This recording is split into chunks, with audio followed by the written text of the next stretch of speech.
Welcome back to the program. Doing the same thing over and over again and expecting different results is crazy. Deja vu. How could this have happened again? Those were among several questions asked when schoolgirls were abducted. Conflicting information regarding what transpired notwithstanding, no parent will have it. But this time, and thankfully, there was some light at the end of the tunnel. Dapchi, an unusually quiet town in Yobe State, once a beehive of activities, but now deserted. Residents are mourning and yet to come to terms with the reality of the abduction of over 50 of their daughters by suspected terrorists. They gather in their folds along the town's main roads, unarmed but vigilant. Others sit in groups waiting anxiously for a breaking news, perhaps one good news announcing the return of their missing daughters.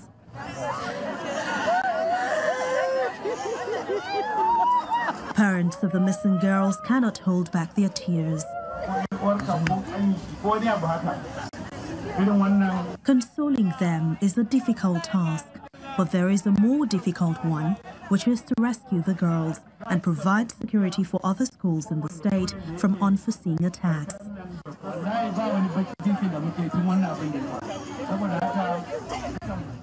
This is the school where the abduction took place. It is now a creaking old ghost town. Obviously, there are no signs it will return to its old glory anytime soon, as no one can guarantee the safety of the students. But Governor Ibrahim Gaidam has a message of hope for the people at their trying time.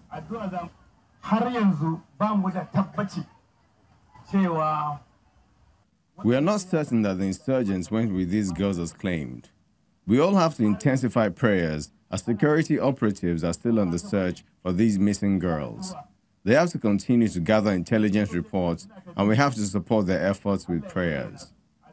These children were in disarray during the shooting and may have run to different locations. And as I speak to you, we're getting reports that some are returning home on their own, and we have to be patient and accord security operatives the desired support. I urge you to be patient as we are not resting. The message may calm frayed nerves, maybe not for too long, as these parents can no longer wait to see their daughters return home. People say that lightning doesn't strike in the same spot twice, but it looks like it does strike in the same manner, maybe not in the exact same spot. From what you have seen so far in, the situation we had in Chibok, looking like we've seen this before, what we're seeing in Dapchi, would you say that, we're quite clear as to what precisely transpired? Well, it's a sad situation, honestly. It's really heartbreaking that we are saying April 2014 all over again, because what is happening right now is exactly the same thing that happened with the Chibok girls' abduction. And it's so sad that as a country we didn't learn anything. And right now the information, we have sketchy information all over the place, reports. First of all, rescue, no rescue, and the parents are coming out now to say that their girls, they haven't seen their girls. Exactly what Chibok parents went through, and it's quite sad. It's time for the federal government, the state government, and the military to come out with accurate information. I mean, at this moment, citizens are shattered, parents are shattered, and we need to have a situation room where accurate report is given. Do we even have the identities of the girls right now? Do we have the names? What is the value of the Nigerian life if this is allowed to happen again almost 4 years after? It is interesting. I mean, we saw yesterday the governor of Yobe State visit Dapchi to try and talk to the community people. We also saw a retraction of some sort. I think it was called an apology as to the mix-up of information. Because according to the Yobe State government, they said they got some information from a military source which they trusted. It didn't quite say which of the sources they had spoken with, but they said they had no cause to doubt that source, and that was the reason they had said that some girls were rescued. But much later, they said that it turned out that the story wasn't true, and they felt the need to put out a statement there. What did that tell you as to what precisely could be going on in terms of information management between the military and state authorities? it just tells us, like I said earlier, nothing was learned. We remember when there was Chibok girls' abduction, military came out to say that all had been rescued but 8.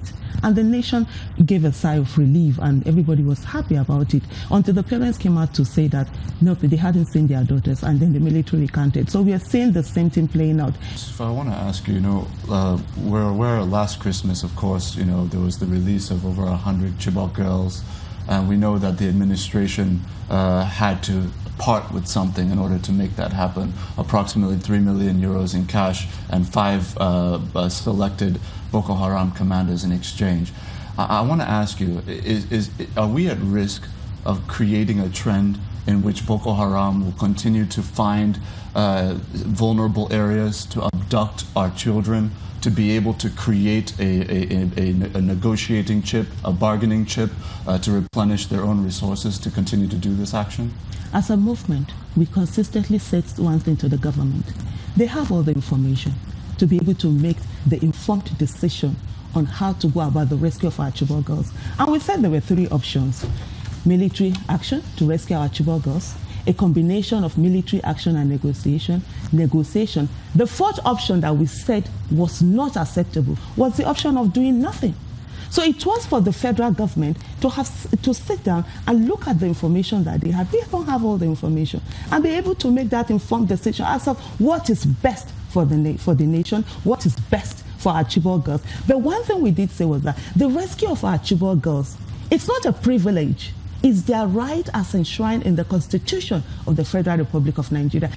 Now, if we could take it off from the most recent report making the rounds, where it said that Boko Haram, a faction of Boko Haram, contacted a certain activist saying they have the abducted Dapchi students in their custody.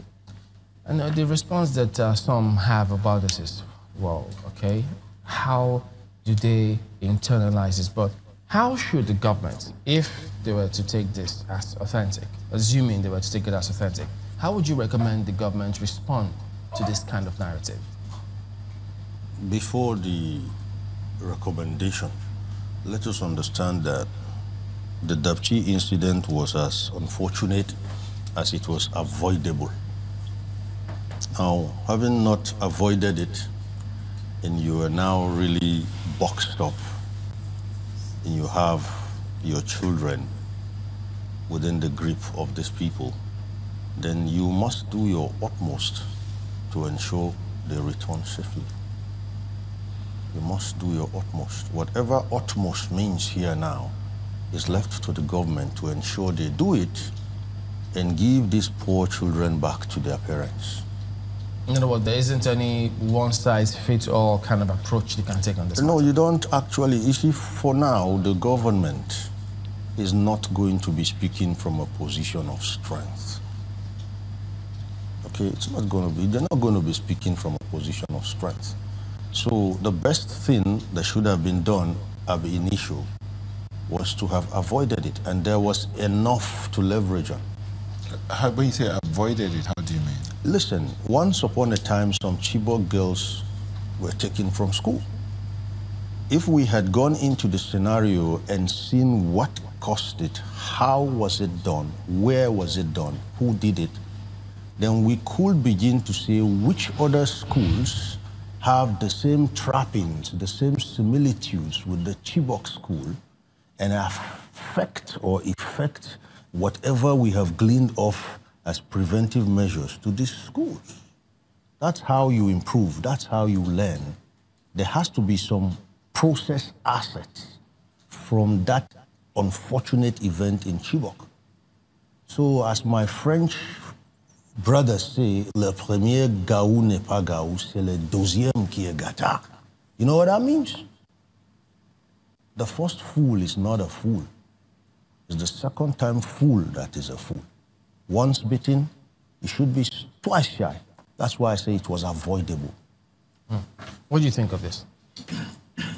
First of all, let us continue to sympathize with the families who are traumatized, the children whom we don't know where they are. working and praying that someday we will have a government that will empathize with them and then take things a bit more seriously. It is unfortunate that when things like this happen, nobody resigns, nobody is fired. So we are comfortable with the security management team. In some other climes where premium on life of the citizenry is high, some bots would have been fired and some would be in serious trouble by now. I believe that after the Chibok incident, that we should have learned some lessons. Ask me what I would have done differently if I were in charge, or if my opinion was to be taken seriously. I would have done vulnerability assessments of schools within the territory, within the area, and possibly collapse some of these schools, into smaller but larger units. Take, for instance, if there are 30 schools within the area, you can collapse them into 5 and provide adequate security, because they say the power of hindsight is, whether you say 20/20 or 40/40. Having this information, having this knowledge, collapse these schools, use battalions to provide adequate security, because we don't have to stop education because there is crisis, but you use our army and other security agencies. We have them. There is civil defense, there is police, there is army, air force, and all this. Use battalion of these security agencies to provide adequate security for the learning environment of our teeming youths. The fact of the matter is that, and I'm still insisting, they've been defeated, they are dashing off in disarray, and of course, do not forget that they are factionalized. The negotiations we had with a faction that held some of our girls, who eventually released them to us, whatever may have gone on in the course of that negotiation, and whatever may have resulted in their releasing... There isn't any one-size-fits-all kind of approach you can take on this No, matter. you don't actually. You see, for now, the government is not going to be speaking from a position of strength. Okay, it's not going to be. They're not going to be speaking from a position of strength. So the best thing that should have been done at the initial was to have avoided it, and there was enough to leverage on. When you say avoided it, how do you mean? Listen, once upon a time, some Chibok girls were taken from school. If we had gone into the scenario and seen what caused it, how was it done, where was it done, who did it, then we could begin to say which other schools have the same trappings, the same similitudes with the Chibok school, and affect whatever we have gleaned off as preventive measures to these schools. That's how you improve, that's how you learn. There has to be some process assets from that unfortunate event in Chibok. So as my French brothers say, le premier gaou n'est pas gaou, c'est le deuxième qui est gâtard. You know what that means? The first fool is not a fool. It's the second time fool that is a fool. Once bitten, you should be twice shy. That's why I say it was avoidable.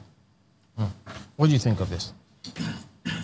First of all, let us continue to sympathize with the families who are traumatized, the children whom we don't know where they are, working and praying that someday we will have a government that will empathize with them and then take things a bit more seriously. It is unfortunate that when things like this happen, nobody resigns, nobody is fired. So we are comfortable with the security management team. In some other climes where premium on life of the citizenry is high.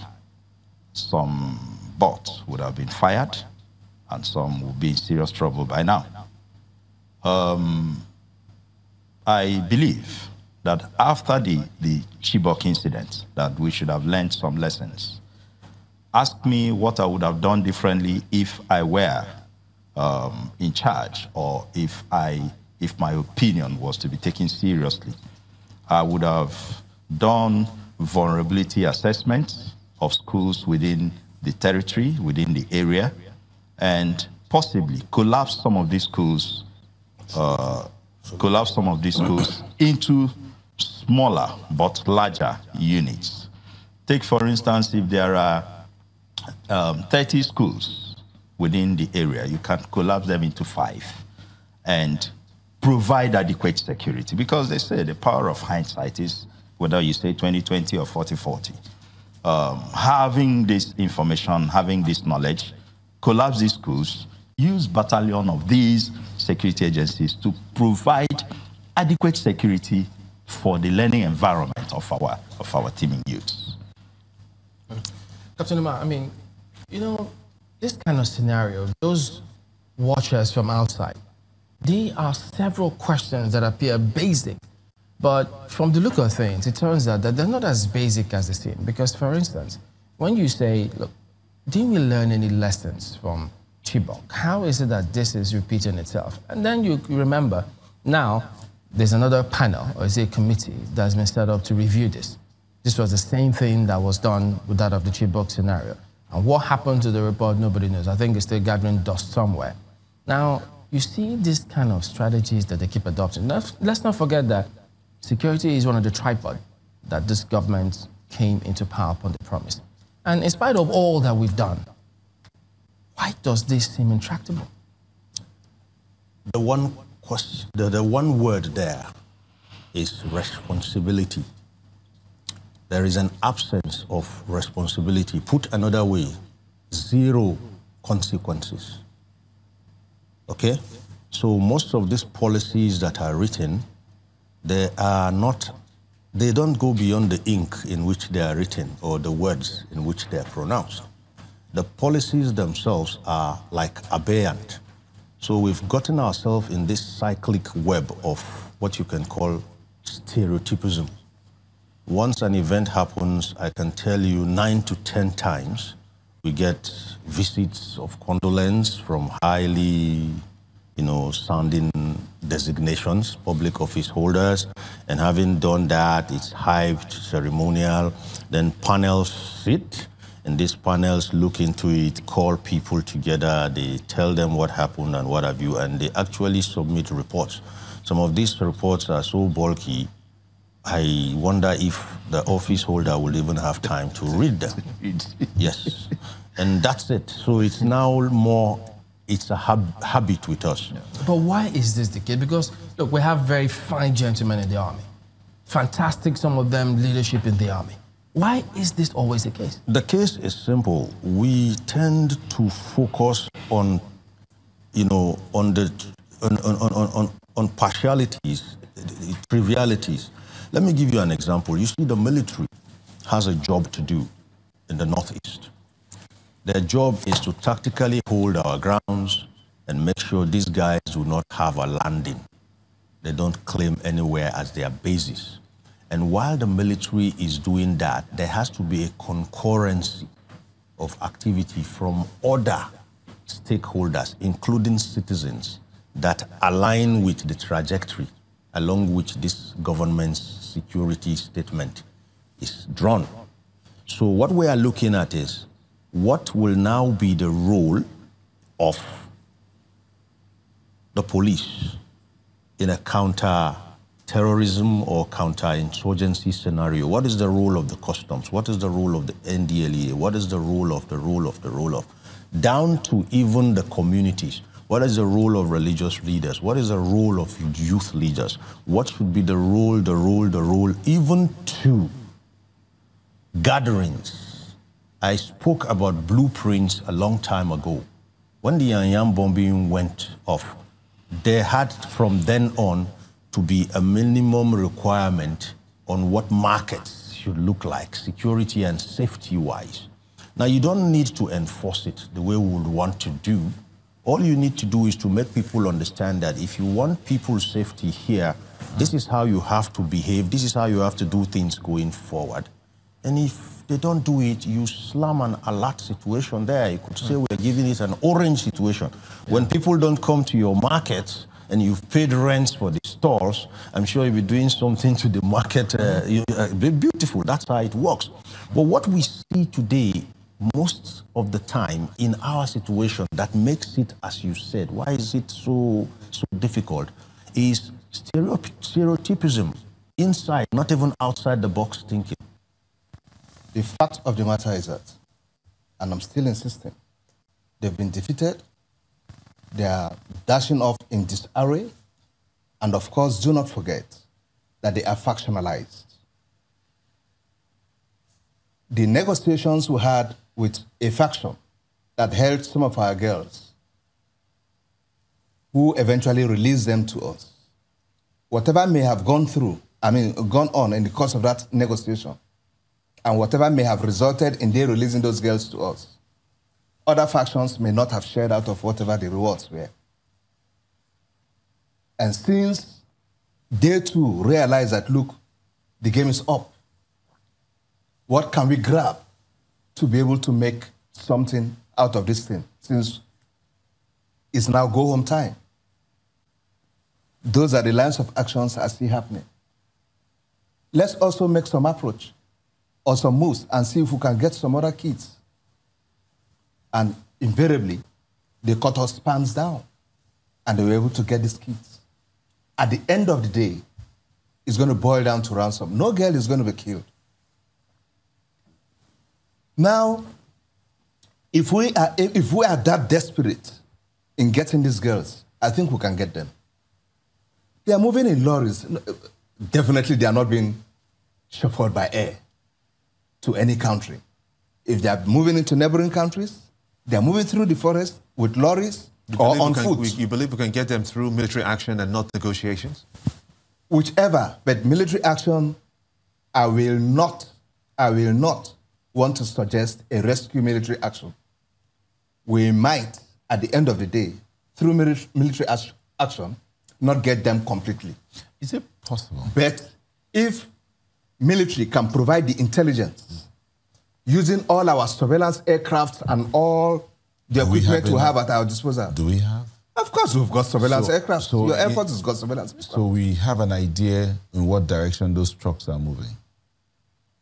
We can only play with what we have at hand. That's what I'm saying. So good. If they're moving in trucks, yes, and we have surveillance aircraft, yes, does that mean that we have an idea what direction they are moving? Definitely they will not be moving in the direction to Lagos or Abuja. So we all know they should be moving upward, northward. What if and that's towards the borders of our neighboring countries. But what if they are moving inward? To Lagos. Inwards to where? You see, I asked this question because I'm coming from yes. There's this notion out there, and some schools of thought have it that the insurgents are playing mind games. I mean, before the abduction, sad incident, we heard that Shekau was on the run, disguised as a woman. And then the army came up with a reward for information to capture Shekau. Is it not possible that this is just about mind games with the Nigerian military, trying to put them to one side and then they take off to the other side? We're talking about warfare here, my brother. All sorts of tricks, propaganda, and what have you will come into play.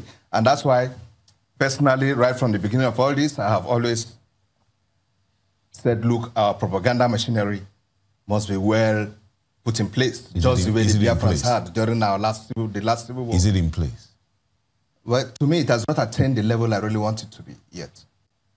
Okay? We've got good hands there, and they can do far better. The role NOA should be playing, it's not playing it. The military is playing its own role. But what's the NOA doing? It's still sleeping. As far as the whole of this... So there's a chance that these are all mind games? Of course. Nothing can be taken for granted. We are talking about warfare. We are talking about... Look, nothing can be taken for granted. You don't just ignore any point that is given to you. Look at the possibilities inherent in it. It could be, it may not be. But the point is, like I was trying to make, is that, look, can we get these girls? Yes, we can. Will we get them? We will get them. No. Definitely. I have no doubt. Now, you talked about... the vigor, sorry, okay. The vigor with which the military is setting out towards getting these girls, we will get them. Using all we have in our arsenal. Our air power and the land forces going into a joint operation, we will get enough intelligence on these girls that will be able to enable us to know that, oh, they are either gathered here, and this is how fortified the place is. Do we go in? Or we shall lose some if we want to go in. Can we negotiate with the leadership that is holding them? And things like that. We should be able to get this information. Colonel Lambo, you in all your analysis, I saw something missing. And that element is the element of the police. Yeah. Colonel, Mr. Bish in Abuja did touch on that a little, and yes, trying to see if the police can have a major role to play, because it is civil that when the army has moved in and moved out, the police steps in. Yeah. In this situation, now that the army has moved out of that place, and then about a week later, we're having this Dapchi situation. Yeah. What role should the police be playing? The question I want to ask is, was there a proper handing and taking over to civil authority when probably the military was leaving that location, if they did actually vacate the location? All right? Because I would expect that if the military is moving on to other areas, paramilitary should be taking over such locations to avail enough security, be it police, be it NSCDC, whatever. And by now, frankly speaking, I was thinking all our schools in the Northeast by now, I'm not saying we should plant paramilitary personnel in nearly every school, but some level of patrolling, some level of surveillance should actually be taking place, especially in the Northeast. You must be given at least a little sigh of relief, even though, I mean, not all the girls are back, but at least a sizable number of them have returned to Dapchi. Questions, however, linger as to how that happened in the very first instance. Have you been able to conduct any investigations into how that happened? Well, as a matter of fact, we are all happy that the girls are, some of them are back. Let me say that the issue of investigation, the federal government has established a committee to find out what happened before, during, and after the abduction. And that committee is still working. Is the military conducting, is the defense headquarters conducting any independent investigation, internal investigations by itself? Yes, whatever thing we are doing is just to enhance our operation. So what all of us are waiting for is the committee that is established by National Security Advisor. Mm. Yes. I just want us to go back a little. I mean, you have heard different allegations. A day before the Dapchi girls were released, you saw the allegations of Amnesty International saying that the military did not do enough in ensuring that the Dapchi incident never happened in the very first instance. The military, of course, has reacted to it. But then there are questions as to how that happened. I mean, there was no security presence. People talked about how phone calls were made hours prior to the abduction of the girls. There was no response. In some instances, we understand that even the local police, their lines were switched off and nobody could reach them. What precisely happened, I mean, so far to allow the abduction of the girls in the first instance? Well, I think Amnesty International, they take advantage of whenever we have security situation, whenever there are gaps and something happens, they take advantage of it. And over the years, we found out that the intention is to harm Nigeria. And that is why I want everybody to understand that the fight in the northeast and other part of the country is not the fight between the Nigerian military and Boko Haram or any other person. It's a fight between Nigeria and Boko Haram and the bad people in our midst. Well, General, in fairness to Amnesty International, the questions that they have raised, the information, some of the information that they put out in their statement is already common knowledge. Some of the questions that they are asking are questions that Nigerians are asking legitimately. The Northeast is currently still under a theater of war, so to speak. The military has been deployed to the Northeast, Yobe inclusive.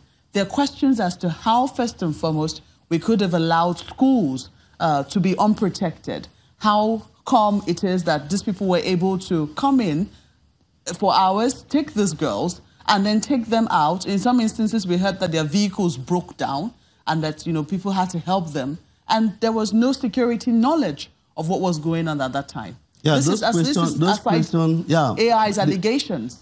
The questions, they are being asked because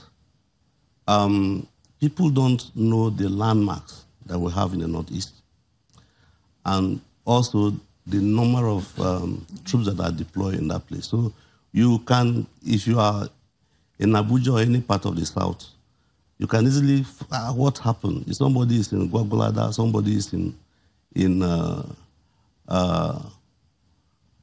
of the town within, how long will it take the military to come? But the landmass is very large, and where the military was deployed, in Dapchi, they were taken away, they were redeployed for other assignments.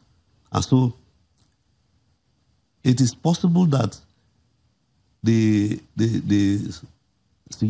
Boko Haram can operate in a place for a long time without the military presence until they get information to that General, place. I want to just ask you, when you assess the entire situation and you understand the People's Democratic Party has come out publicly to allege that your services, the Nigerian military, are playing out the political script of the All Progressives Congress, that this was staged, that 5 girls were, all of these girls were taken, 5 girls were killed in the process. All of this was orchestrated for them to be brought back so that it would be a political victory for the president in comparison to what happened in Chibok in 2014.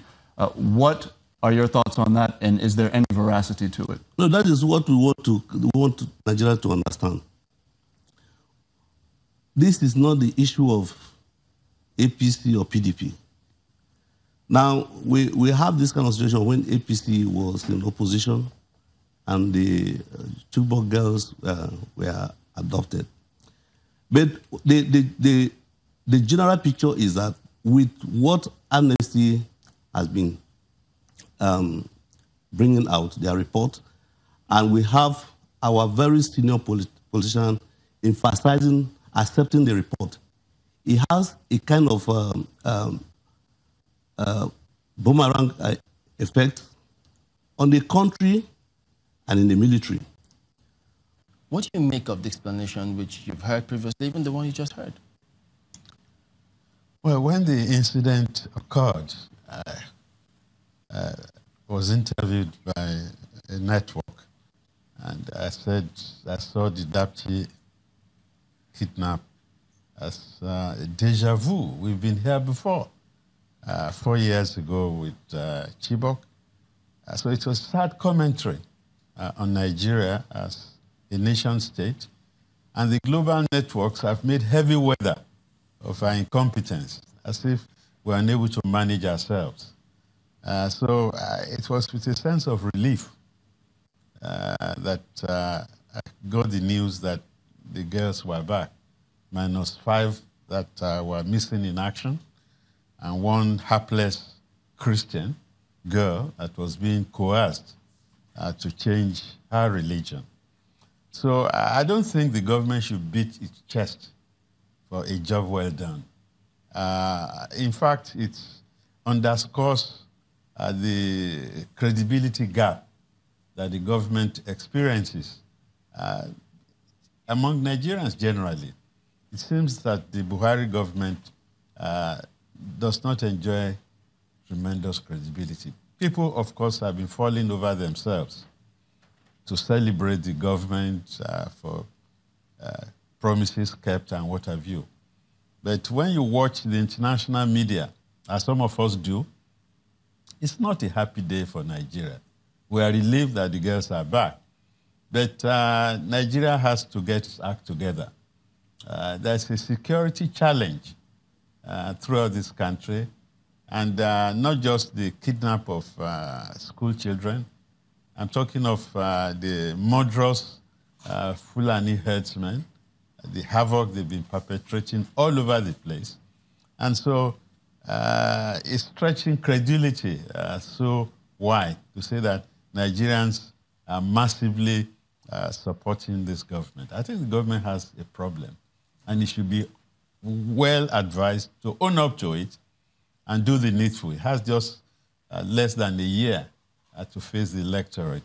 And so this is not a time for shilly-shallying or dilly-dallying, as it were. And speaking about how they respond, haven't seen the way they responded to both the herdsmen, the Dapchi girl, the Chibok matter. Do you get a sense that government really gets true feedback from the people in terms of what exactly is going on out there? Because remember, the CNC did say some time ago that he didn't know that the IGP did not stay where he asked him to go. So many things they didn't know, that Maynard was reinstated. So when you hear this kind of narrative, you think they're really in touch with what's happening? Well, I've been monitoring the social media on many of these issues. And there was a time we used to call the Jonathan government clueless. Today, maybe it's not a hyperbole to say this is a clueless administration in many respects. Look at Bill Gates just telling us that we are not on. And it doesn't need a Bill Gates to tell us that we are not doing what we need to do. I agree with you, there is a gap in terms of feedback. I don't know what the NOA is doing. I don't know what the spin doctors of this government are doing. But they must know that Nigerians are getting sick and tired of more of the same. You can't be doing the same thing all over and expect a different result. So definitely the government is on the ropes, although the defenders of the government would not agree with me. Vintage Professor Oyebode. All right, we'll go to break now, but we will be back in just a moment. Stay with us. Happy New Year from Channels Television. Welcome back to the program. Now, we may be in an election year, but we cannot and should not forget Leah Sharibu. She's not been released by her captors because she refused to denounce her Christianity. Now, here's to all the servicemen in this country. We just want to thank you all for the tremendous work you're doing for this country.